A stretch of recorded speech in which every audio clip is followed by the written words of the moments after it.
At for the camera. All right. Yeah, you can look at the camera, or Yeah.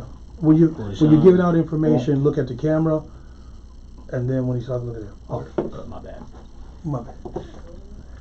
What's that in the world? Ooh, excuse me. Happy Friday. Welcome to another episode of Cognac Confessionals. I'm your host, Deshaun, here at Where Media Meets Studios, in conjunction with VJ TV, Farrell Films, History in the Making, Keep It Cloudy Productions. On this nice Friday, got a nice special show for y'all tonight. I know y'all missed us last week. Had youngest graduated, so I was occupied. But we here tonight. Like I said, I got a great show for y'all lined up tonight. I'm gonna let everybody in.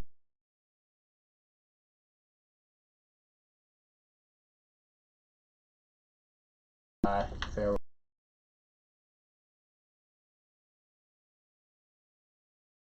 Yo, it's the kid.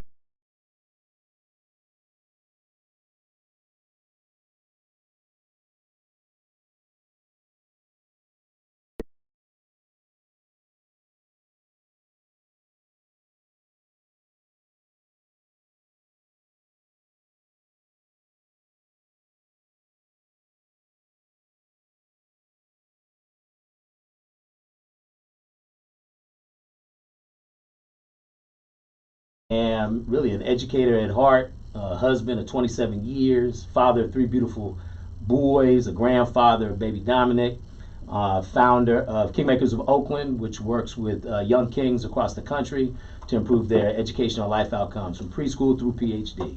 And I'm really just a vessel to take and tap into that ancestral intelligence, AI, that our ancestors have provided for us to really be a baton to carry the knowledge forward, the resource forward, so our kings and queens can go farther faster. Blessings to be here. Okay. So, Kingmakers. When did Kingmakers start? Actually, when did it start? What's the concept, vision statement of Kingmakers of Oakland? Yeah, the vision statement really is to tap into a Pan-African universe, man. I mean, colonialism and white supremacy has really separated black folk throughout the diaspora.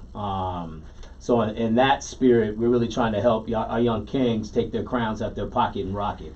And part of that is understanding who and whose you are. And I just say my own evolution as a black man born in this country, I spent most of my life unlearning what I thought,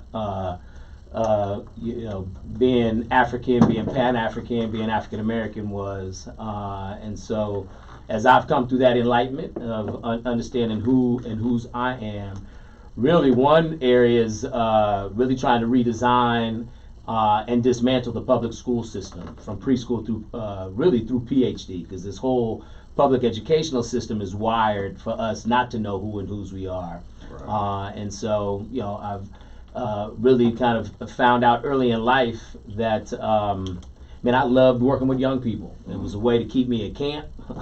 So I loved working at summer camp. It was a way for me to generate a living and a way for me really to build community. So I've been really on this life journey, man, of really helping young kings throughout the diaspora understand who and whose they are, and just building with beautiful brothers like the brothers I'm sitting here today. And but it was born out of my own journey.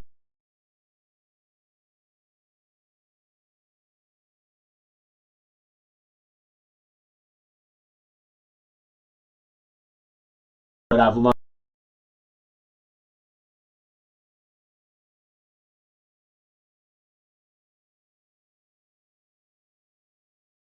And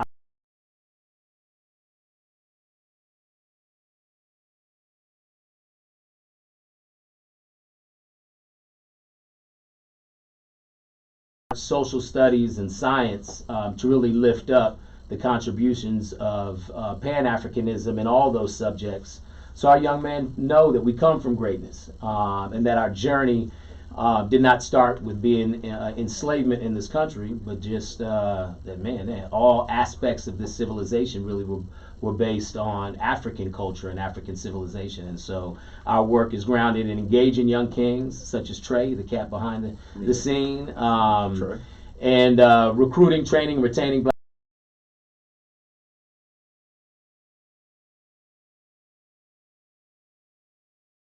Like 2. Right on, King. How about you? 1, and he threw me out of class after a week. Wow. Right. How about you? I've had more than 6. That's a blessing. Probably 8 to 10 Black From- male teachers. black teachers. And I had black coaches, of course. Right on. You know But what I'm saying? black They was teachers- like yard Male- managers who was yeah, also Males coach. probably Right on. males probably 4 to 5, and probably 6 sisters. So probably I'm around 11.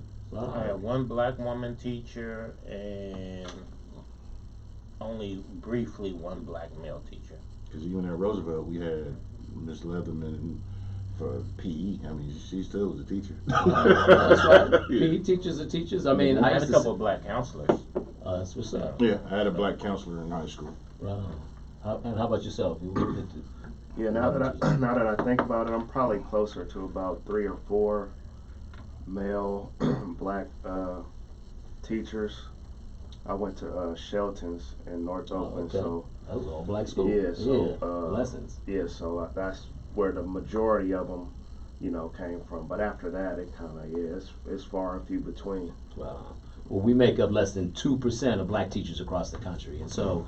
As I was saying, in the spirit of our work, we work with folk across the country to write African-centered curriculum. We work with school districts to recruit, train, and retain black male teachers. And I appreciate it with my brother, Pharaoh. Pharaoh was just saying that now just because you're a black male doesn't necessarily mean that you are a conscious brother that knows how to engage young kings and see the promise and potential. So sometimes, even though we may mean well in these schools, we're perpetuating the same sort of things that white teachers and other teachers do. Well, the funny thing about it was is that when I finally got into his class, I was a senior. When I got into his class, because we had always been watching him walk around the campus, I think I was kind of lightweight acting out because I really wanted some attention from him. Right on. Yeah, that's real talk. Yeah, I wanted some attention because I didn't have any black male figures in my life. I think I really just wanted some attention, but he didn't have time to play and threw me out. It was But no nonsense. yeah, but I really wanted his But attention. when did you realize that? Many years later, when I was grown, I was like, I wanted him to talk to me. I wanted some attention with him, and he probably didn't realize. He probably just saw I was just in his eyes, knucklehead who wasn't serious about school, and he in that time, so he threw me out. But that's what I really did want to connect with him, That's right. And as most, because I had never had that before. right. So we work with kings, brothers in particular, around how to engage young kings. So not getting caught up in the aesthetic. We tell our teachers, if you elevate the minds of our kings, they'll elevate their pants. You know what I'm saying? We get so caught up on the aesthetic and how they may look, and not realize that inside the outward, there's greatness within that. And so we would have worked with that brother on helping him, give you attention or redirect that energy in a way that, it would have been a win-win. So I say all that to say, move, okay, run on. I'm still learning things and patience. That, so we working with brothers, man. We're all on a journey, especially when we're raised in this country, and we know not who we are. A lot of times we get triggered by our own people, and we react to these stereotypes when in actuality it was a moment that brother really could have engaged you, man, and saw that as attention-seeking behavior, so to speak, as you were a young king in school. And so we do that work, and then we also do a lot of work around youth voice and youth leadership, because we find a lot of times our kings don't necessarily know how to express themselves, in particular in school settings. So when they do, it triggers the teacher or the system, and they get kicked out. So we do a lot around youth voice, youth leadership, family community engagement, narrative change, because we also say whoever controls the narrative in this country has the power. And typically when it comes to beautiful kings like I'm surrounded right here, the narrative about us is negative, right? And so we try to lift up the promise, the innate greatness in all of our kings. And so there's a lot of working with Brother Rock and others. And then in closing, what binds all of those activities really is policy. And so we frame the work, healing the fish while treating the toxic ecosystem. So this system really is toxic for Black, brown, indigenous people, and we have a set of strategies that addresses that. But we also need to inoculate our Black boys while we're addressing white supremacy, structural racism, and really just immediately engage our kings and acknowledge that we see you. And so we have a whole set of strategies around that, and that's the work. That's the beautiful struggle that keeps me alive. Not that we perfected anything, but yeah, that's the life that I'm aligned with, man. And I work with amazing people, and just honored to be in y'all's presence here today. That's what's up. So, excuse me. So when did Kingmakers start? Great question, man. We were born out of, really, we were in department district within Oakland Unified School District. So we started, and I'll give homage to, back in 2009, Oakland Unified School District was in state receivership for like 5 years. And there was all sorts of other folk that were coming in, and we had no local control of our school district. So we had folk who had no context with Oakland that were supposedly trying to get our budget right. They ran the structural deficit under $100 million. All that to be said, back in 2009, the local school board got control, and they had hired a really white, well, he was white, but a really extraordinary white brother who understood racial equity and looked at the data. He was now under local control of the school board and the community. And what he realized was, when you looked at all of the positive academic indicators that we evaluate students' efficacy and quality, Black boys were at the bottom. And all of the negative academic indicators in terms of suspension rates, referral to special ed, Black boys were at the top. And so he wanted to do something fundamentally different. So he said, hey, you know what? I'm going to create a department called African American Male Achievement. And it was actually the first department of its kind in the country, where a district actually created a department and hired someone, me, to report directly to the superintendent to create the system, structure, culture, and conditions that would center Black boys while serving the entire system. And so all that to say, the body of work that I'm doing now really was launched in Oakland Unified School District.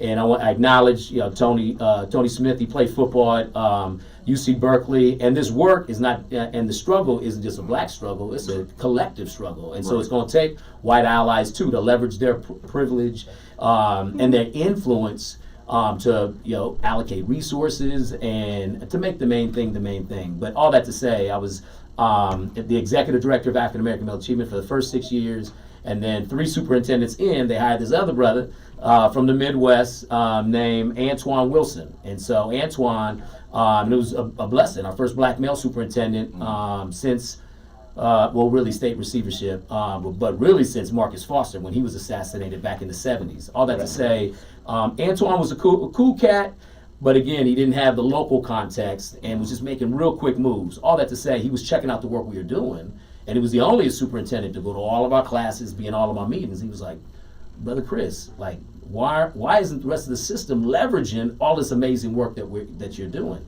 So he asked me to consider being the deputy chief of equity and then building out the office of equity. So from 2016 to 2020, I did that, built out African American female excellence, Latino student achievement, Asian Pacific Islander achievement, all these what they call targeted strategies. Yes. But while I was doing that, the one thing I've learned is systems of oppression self-correct. And so the harder our work, and the closer we were showing that things were actually working, they move the goalposts. They move the goalposts, exactly, on every level. And really, these systems, man, they either calcify your spirit, they break your spirit, they have you conforming, or just acting out of character. And I'll say that all of that really, thank you. All of that kind of happened to myself, and so. Yeah, man, I basically was like, hey, I'm going to take what I did here and create Kingmakers of Oakland, which was the essence of what we were doing. Right. And so it took me 3 years to do that. And then in I left the district in 2020. And in 2021, I got my authorization letter for 501c3 status. And been on my way. It's Kingmakers of Oakland now is our own 501c3. We have 40 folks on staff, 27 consultants. We went from an idea to a $7.9 million budget. We bought an 8,000 square foot facility, Cool Labs Design Center Production House, where we have recording studios, animation studios, TV video production and manufacturing. Because now I can really be innovative to take all these skills, life skills, and teach young kings the game. Right. So not only can they graduate with an AA degree and graduate from high school, they can get the entrepreneurial skills, they can get residual income from developing their own merchandise, music, film.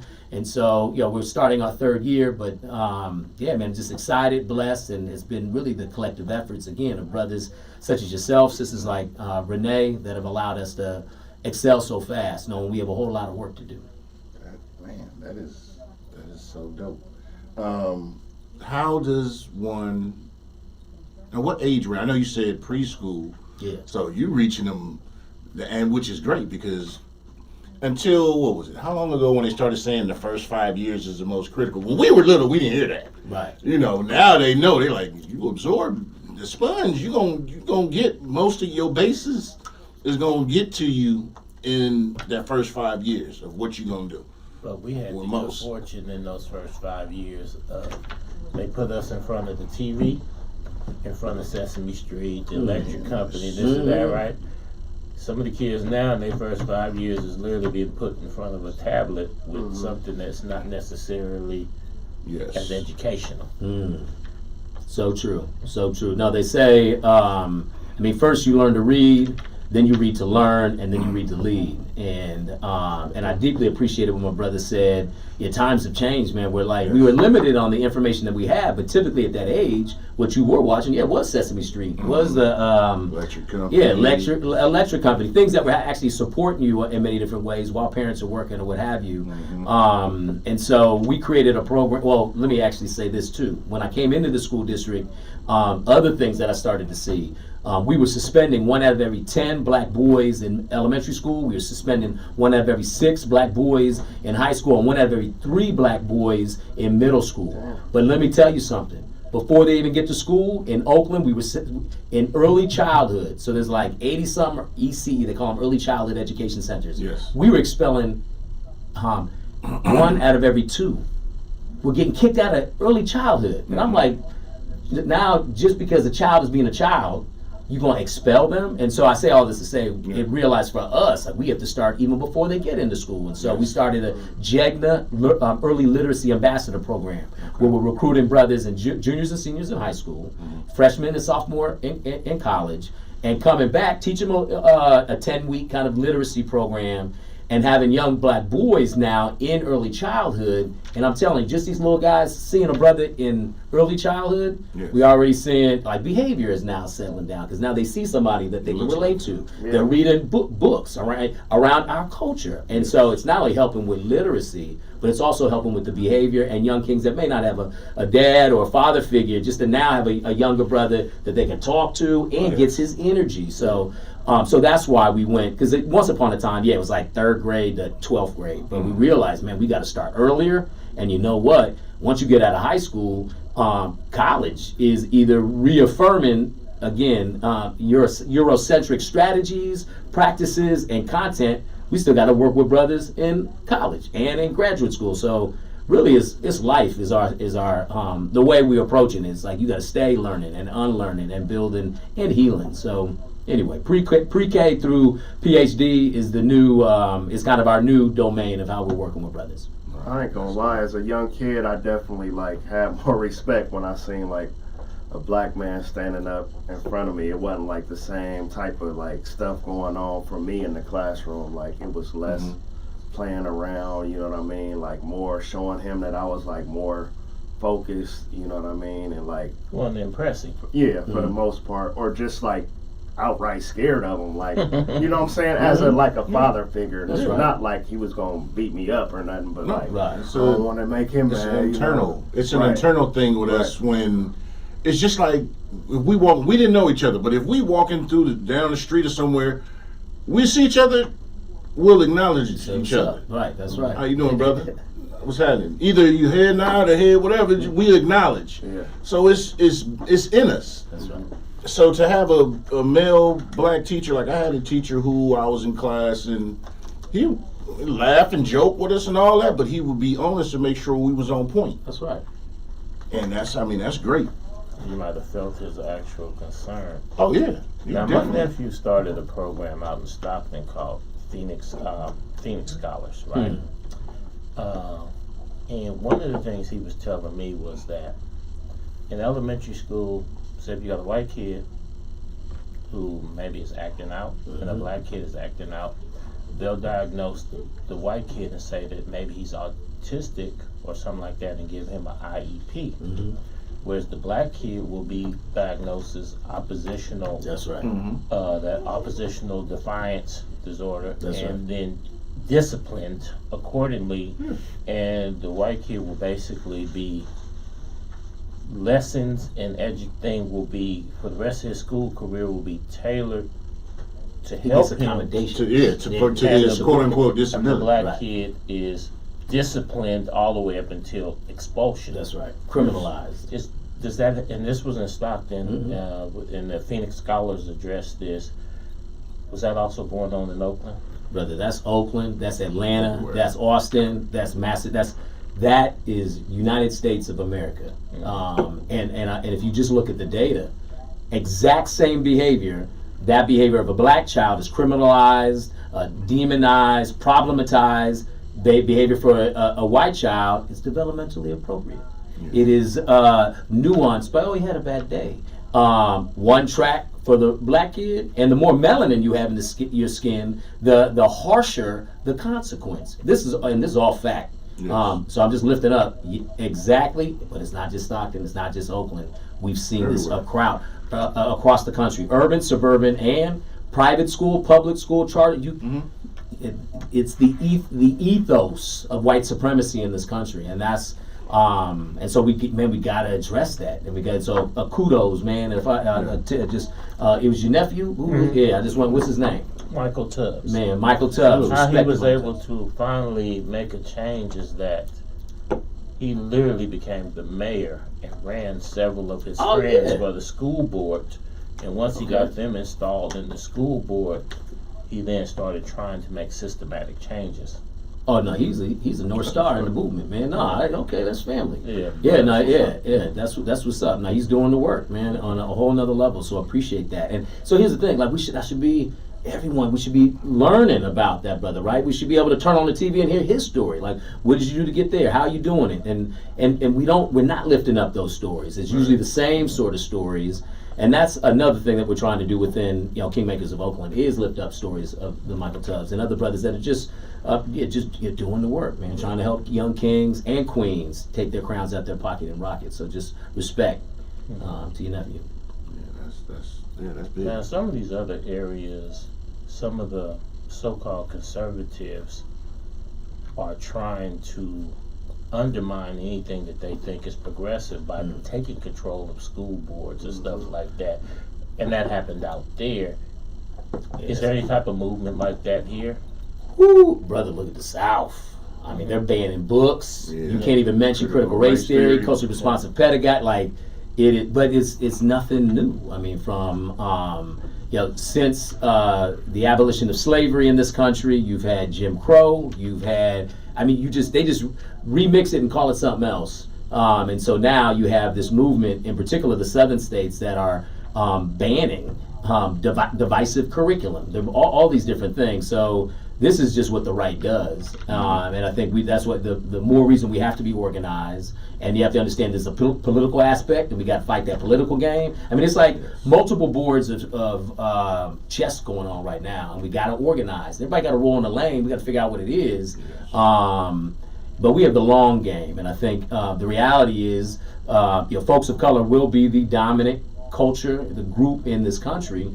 And in the long run, our white brothers and sisters just will need to acclimate, and they'll benefit if they allow the true history to be told and allow us all to learn forward. Because the reality is, that ain't in our DNA. I mean, the reality is we always trying to figure out a way that everyone can eat and heal and support.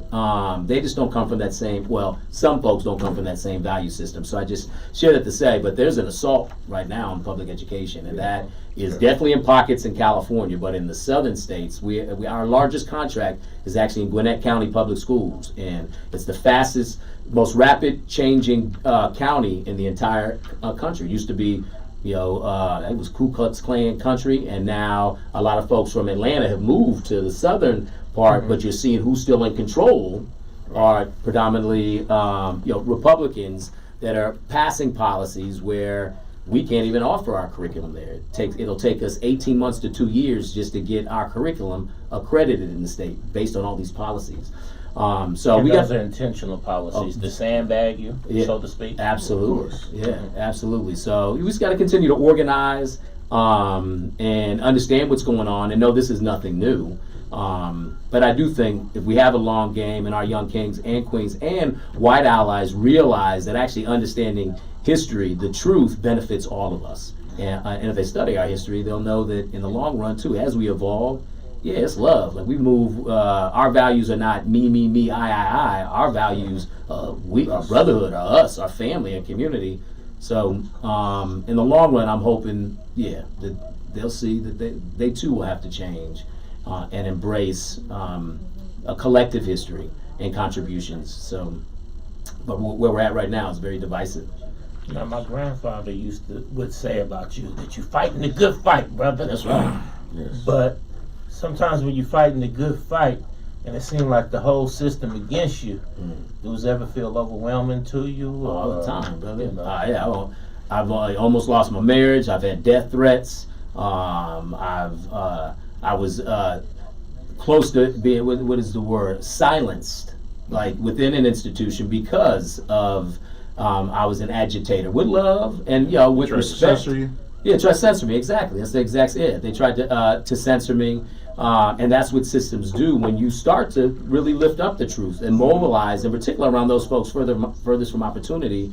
They'll try to find ways, and that's why the pickoff point is we can't move in isolation, and so that's why I'm honored, brothers, to be on the show. And I know it may not be the most traditional conversation, but I just appreciate in the spirit of the struggle to build, to listen, and just for folks to know that our strength is in coming together, because there is an assault on every level for brothers and sisters that then are taking this battle on, like how they will attack you or your children. And so, when I was leading this work, even within the district, and my oldest son, there were teachers then that would come after him and say things knowing they didn't agree with me because I was focused on black boys.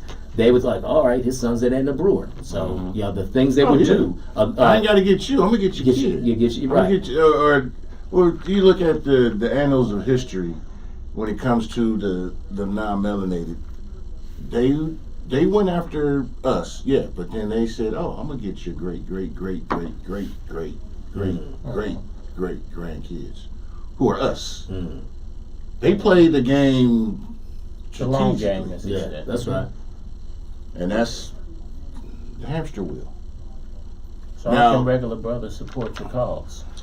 Man, you can donate, you can volunteer. I mean, in the areas that we're doing work, when we do events, like tomorrow, brothers, man, is one of our crowning ceremonies. So we got 40 young kings that we recruited during the pandemic that for 3 Saturdays a month for 3 years came together with other beautiful brothers, much younger than me, but we're trying to get that game on how to graduate and be in a position to have multiple opportunities, be it 2-year college, 4-year colleges. And so that program, the fellowship initiative, we always need brothers. Just, hey man, come on in and connect with kings. The one that might have been that one who's not sitting still, man, talk to the brother, connect with the brother. So all that to say, tomorrow those kings are going to be getting Letterman jackets and their crowns, and they're going to go through a ritual where all of their family and community are going to be just loving on them because they made it. And so we do events, monthly events. We're making music, conscious music. We're working on our 5th album, Black Therapy, after Black Love, after Black Joy, after Revolution Remix and Kings in the Making. But we do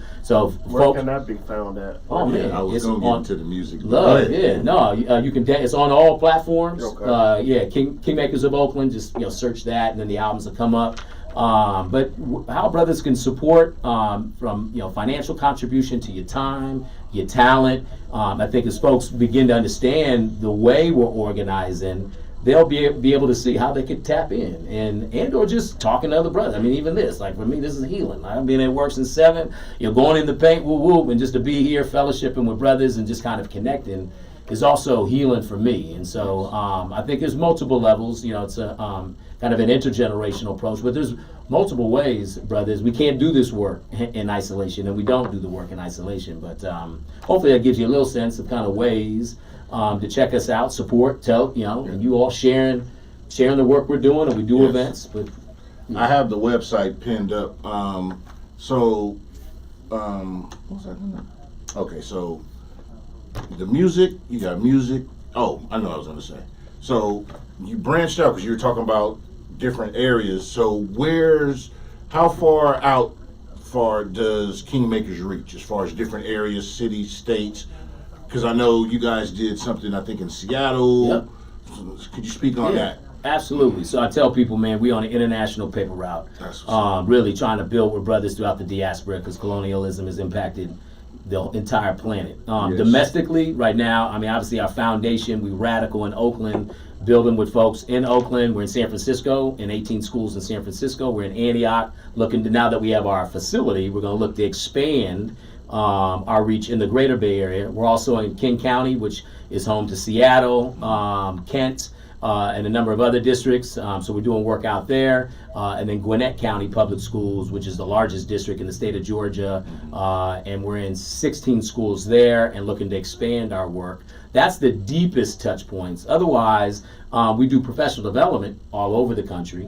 We have partnerships, though, all of our animations. So we have 5 animation pieces. And as we build out our animation house, actually the brothers that do animation for us are 3 animation houses in South Africa. So this idea of connecting with brothers throughout the diaspora, you realize that we need each other, man. Our African brothers, colonialism is still alive. They trying to whiten skin. They practicing all love, still paying homage to white Jesus. And whereas here, I think we're a little bit more conscious because we fought the system and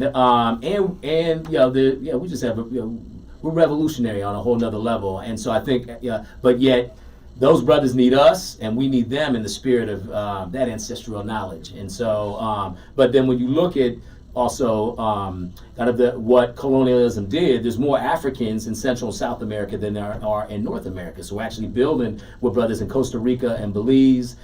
Colombia just came back from the Medellin and Cartagena and looking to really build in South America as well. Just in Sao Paulo, Brazil. We'll be going to Sao Paulo, Brazil in the fall. And those are other areas. And it's really just, again, doing what we're doing here, building, although there's some language barriers. What brings us together is music, is food, is art, and then our young people. And so those are other aspects, be it doing workshops, doing through the music, we'll do performances, we'll share screenings of our films. But right now, domestically, our biggest place is the Bay Area, Seattle, Washington, Georgia, workshops across the country looking to expand, and then parts of countries in Africa, Central, South America. Wow. That's big. That's dope. That's great. That's dope. I'm kind of speechless. That's dope to just, to see somebody doing that and reaching out like that, because it's needed, very much needed, because this corporation, this ain't a country. You'll get that at 3 in the morning. Is not for us. It's not built. It's built by us, but it's not. We're the field workers. No, hence to slavery. I'm just using the context. But everything generates through us. The culture, everything comes from us. The lottery system is nothing but the numbers from New York and all that. That they didn't want us doing numbers, so they came up with the lottery. Now when the lottery hits 600 million, all you run and play the lottery, but you don't know where the lottery actually would have started from. And that's the same thing with critical race theory, because they wipe out stuff. Like you got all these towns that you don't know about that are lakes, but there was a black settlement there, and they came and just, y'all gotta go, or did whatever, and put a lake there. But we don't know that because you're not taught that. You don't research it, and you don't know to know. It's not your fault for not knowing what you don't know. That's right. But you do have a responsibility. You'll get the responsibility. You'll understand your responsibility at your own time, but you do have a responsibility as a melanated person to take care of other melanated people. You'll get that at 3 in the morning. And that's one of the reasons why we have to educate, because speaking of CRT, this whole performative outrage over that and these Republican politicians grandstanding about banning something that isn't even taught in to school kids. And it really, you know, like, as a person who's lived my entire life in America, I've never underestimated how dumb the average American can be. But good Lord, the way the right has been playing this and the way people have been eating it up, just be like, good Lord. I don't know what it is about being a right-winger that just appeals to the most moronic individuals. But the left just give y'all them butter biscuits and y'all eat them up. But that's Same not the guy. point. But I'm just saying, though, is that Left-wing, they're really white ready wing, to Same bird. organize, try to take over school board, even threaten civil war over divisive things, CRT things that aren't even an actual issue. They letting these DeSantis and these Trump types play them to the point where they're going to go to an Orwellian type society, and I'm sitting there like, Jesus Christ, there's some idiots in this country. I think Why the didn't you say Shaka little Zulu or well, something? at Why the didn't you time say she's I abortion? forgot her name, but she was a little black girl who gave the speech when Obama got inaugurated. And she wrote a book, and in that book she used a statement, you know, just this whole, it was a real nice poem, but she used the term "in the belly of the beast," and they banned the damn book because it's like the belly of the beast being white America, right? Basically. So they didn't like that. They found that offensive, so they pulled that whole book just based on one statement, because one parent said she felt offended by it. The thing is, the truth hurts. The truth hurts. In our community, in everybody's community. The truth hurts. But at the end of the day, you have to face the truth. And the truth is always the truth. Even if nobody believes it, it's still the truth. A lie is a lie. The truth, though, is many splendored things, so to speak. The truth is often a matter of perspective, and the only way to get true perspective is that we have to quit being so dogmatic on beliefs and stuff like that, and us as African Americans or blacks or melanated people that we want to call ourselves are going to have to make a more earnest attempt to not only educate ourselves, but when I was a youngster first getting woke, and I know there's a war on woke, but I use woke in the proper way. The proper context. You know, because I'm a kid of a certain age. Woke simply means I know what's going on. I see the games that you're playing. So anytime anybody gets talking about they anti-woke or anything like that, I'm like, you're either a moron falling for right-wing propaganda, or you're just simply a moron. But either way, the common denominator is you're a moron. But we also, when we were woke, we also used to have this saying of each one teach one. Yes. So we got to take more of an effort to educate ourselves, educate each other. Also take some time to make sure that the young people in your life are getting education. And if you don't got no young people in your life, you got a cousin who's got some kids. You got somebody in the neighborhood. What the great Bob Marley say? Get up, stand up. Do something. Get involved. Get off the bench. You know, do something. You know, volunteer at the Little League. Come down to King. Do something. But get involved. I want to correct myself too. That little girl, I'll get her name later on, but she gave a speech when George Floyd was killed. It wasn't Obama. It was when George Floyd. I was going to say, that was Maya Angelou that gave her phone at Obama's inauguration. But That's all love, but we Yeah, we know Yeah. we know what you was trying to mean. Yeah, get involved. There's so many people So- out here doing good things and this and that, but man, as beautiful as your organization is, as the way it's moving, you're still taking on a whole system. So That's a fight. we gotta get in here Right. and help fight. That's right. Be the change you want to see. All them cliches. Let's make something happen. Yeah, everybody needs to step up. Yeah, I gotta tip my hat to you too, cause Yeah. it's hard enough just living life and worrying about yourself and like your immediate family, and that's the problem with our people, you know, in general, is that we get. I don't think it's a bad intentions by many.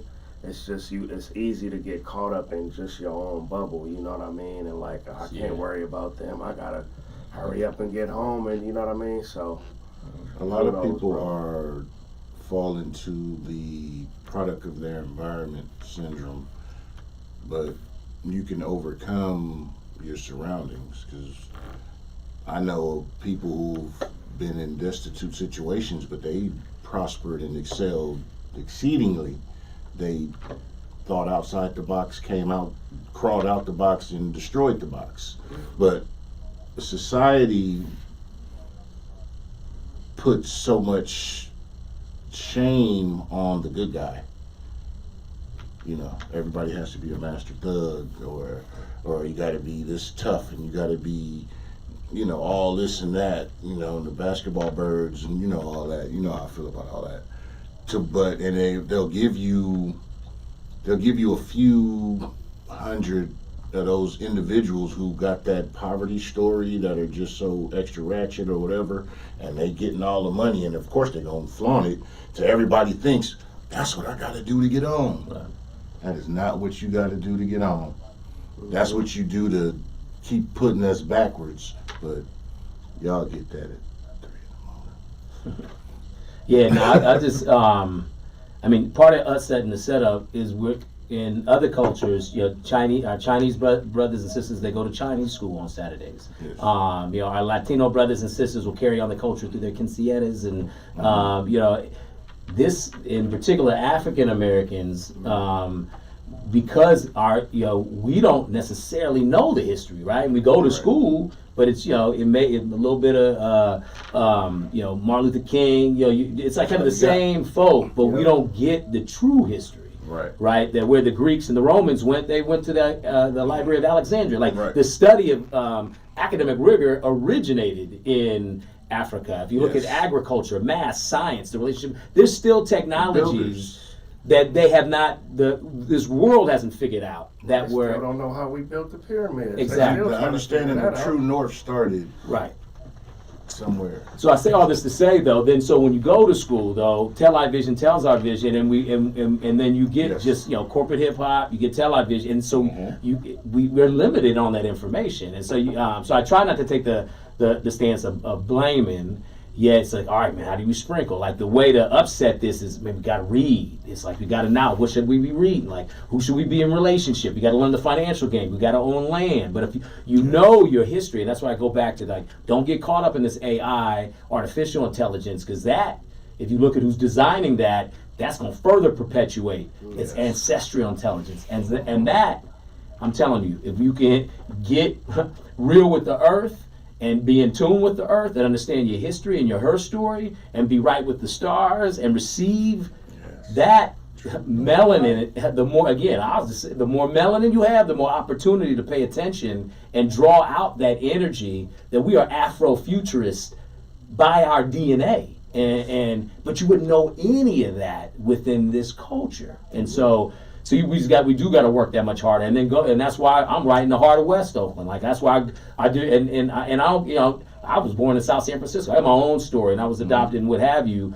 But yet I'm like, I don't want to talk about it. No, I go. Where's the need? How do I support? Right? I can't be all things, but knowing and understanding what our responsibility is. Yeah, man, we got to change these systems. We got to teach our education. We got to be in right relationship and not buy into just the me, I value system, because culturally that is in our culture. And the other piece I just want to say, the only monolingual black folk on the planet are African Americans.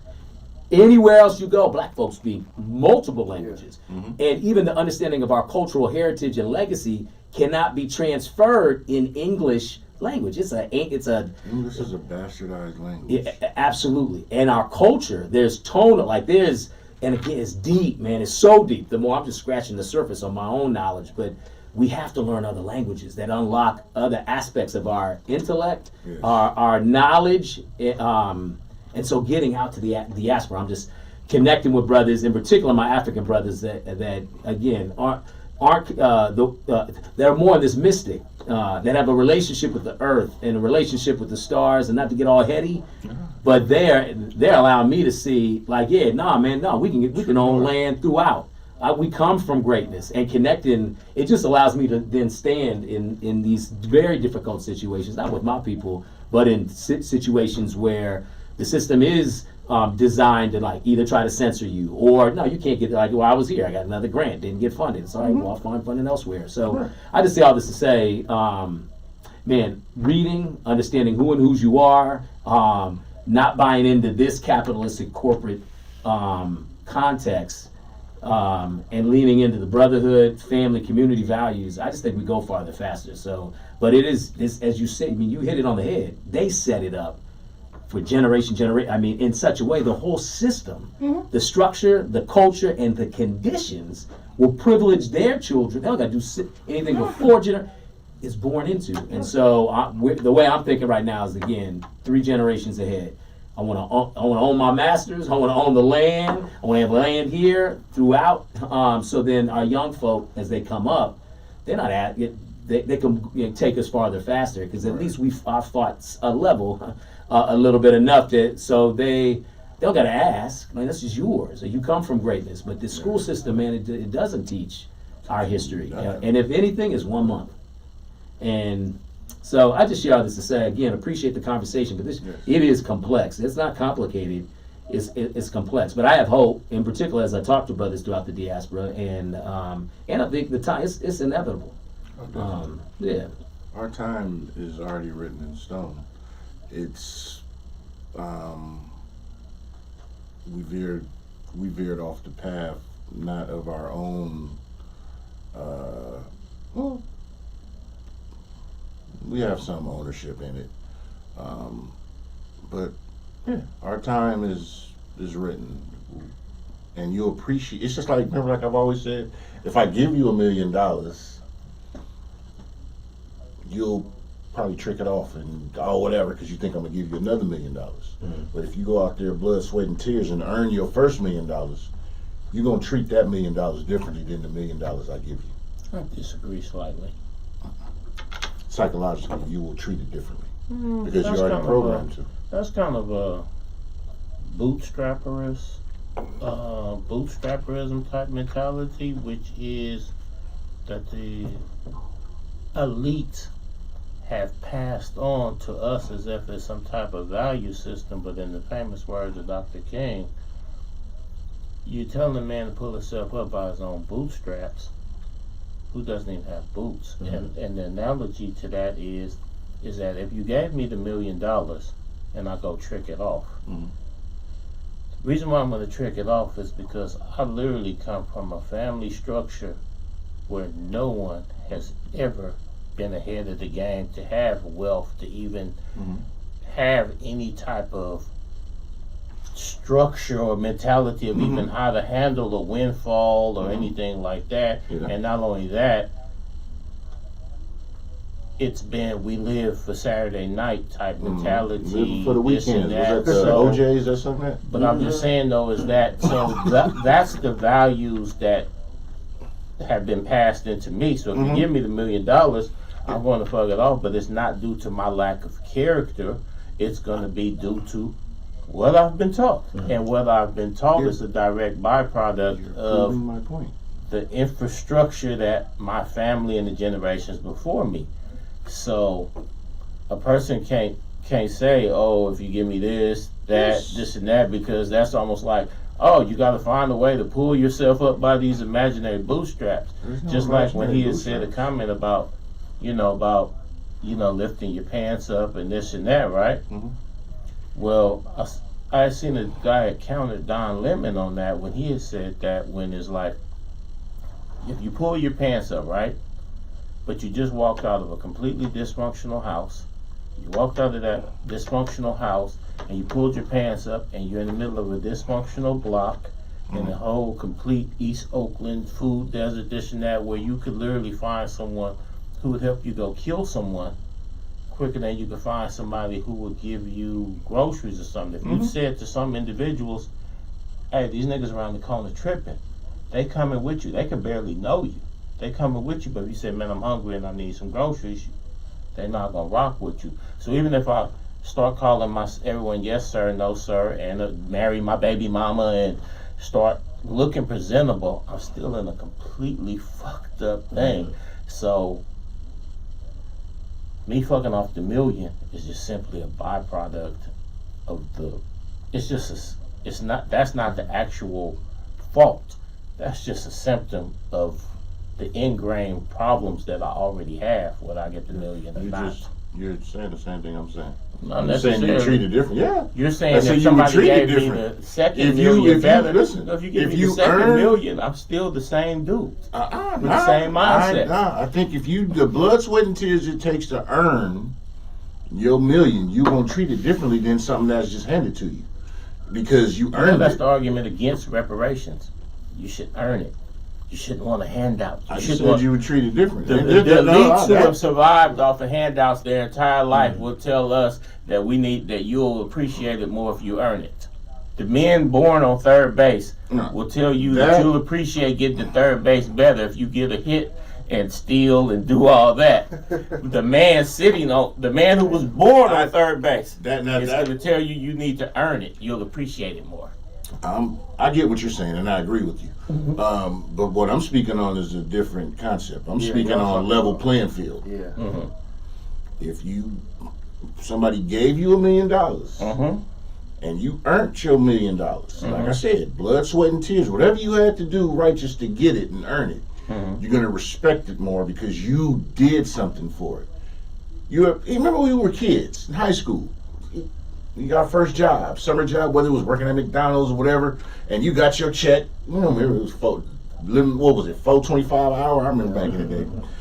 And or paper route, all that, getting up way early in the morning. Because remember, we had parents who didn't give us everything. Cause you got no when you wanted something, but you got that check that you went and did whatever you had to do.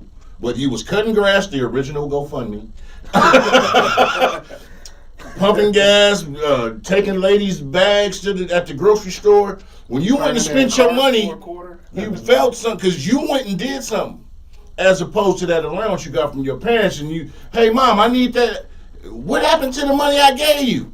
And let me ask you this. I'm just saying mentally. I'm speaking mentally. And why do all the kids who are right now born in Marin, Tiburon, and all that are born into privilege, why aren't their lives completely disasters? Because they didn't earn any of that. Because they're conditioned to expect. So it's not about the gift, it's not about the earning, it's not about this, it's about what's instilled in you.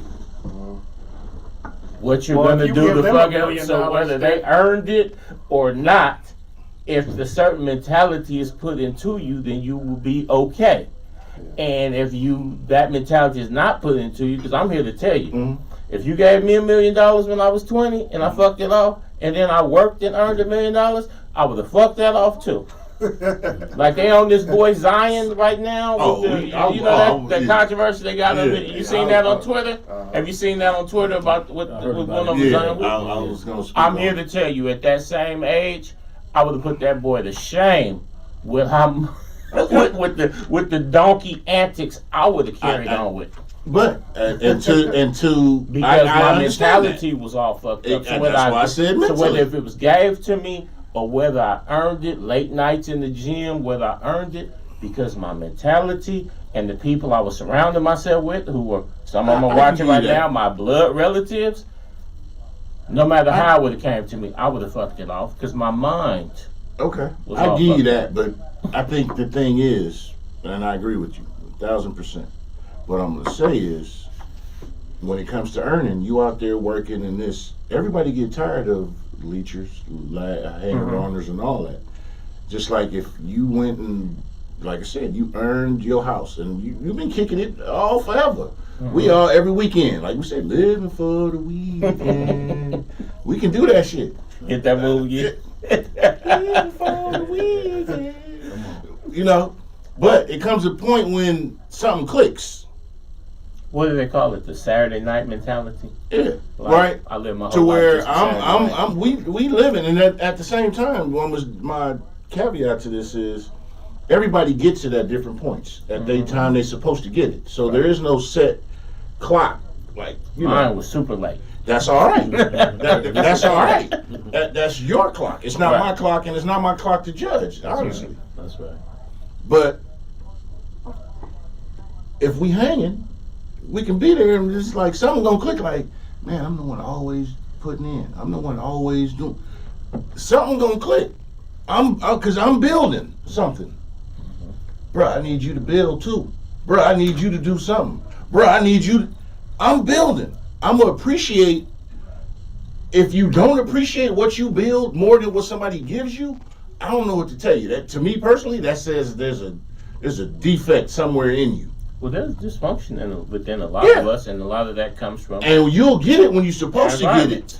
But somewhere it got to click to be like, man, I'm busting my ass working. Like you look at The awareness kicks in. Yeah, in us, I'm supreme believer in us of what we come from. Like you were saying, the things that we've been taught to keep us away from us. You already know me. I'm anti a lot of the bull and the fluff, because I'm like, you got to unlearn what you've been taught so you can learn what you need to know. And once you The conditioning. once you got to go to the horse blinders, the track horse. But just Michael Jordan used to listening lose a y'all, lot of like, money on gambling on horses and gambling and whatnot. But them horses, they got one job: go from A to B. What was you saying? No, I was just saying, just listening to y'all, it's like, to me, both of you guys are right. Because what I hear from, from Pharaoh is like, okay, yeah, if you give somebody, $1 million, yeah, they're gonna, because of the environment, so to speak. But you give a kid from, let's say, Marin $1 million, well, that's normal to him. All his friends got $1 million, so he don't feel like he gotta go buy a big chain. With society, He don't feel like he gotta pull like up in a Benz because he know they got 5 acres, and so what? Nobody's really gonna care. Daddy You know gonna get what me I out mean? of this. I'm What I'm speeding, taking from drinking you- Bud Light. From Deshaun, it's like, okay, if I give you the knowledge and I give you the tools to build it, you'll appreciate it better. You know what I mean? So that's why I kind of hear both sides. Well, that's why so many of our young athletes do get caught up, because y'all ever see that TV series they had, Survivor's Remorse? Mm-hmm. And that's what a lot of them, I made it out. I have an obligation that even if these cats is no earthly good and I should have left them on whatever corner they was on, I'll be a sellout if I don't look out for my people. So I'm going to take them with me, try to put them on, and then they're going to continuously put me in situations and scenarios that is going to damage my brand, damage my fortune and everything like that. And you say they leeches and this and that, but I would look at them as, if I don't look out for these leeches, if I don't look out for my cousins, I'm a sellout, whatever. So it's like, But that's why, what?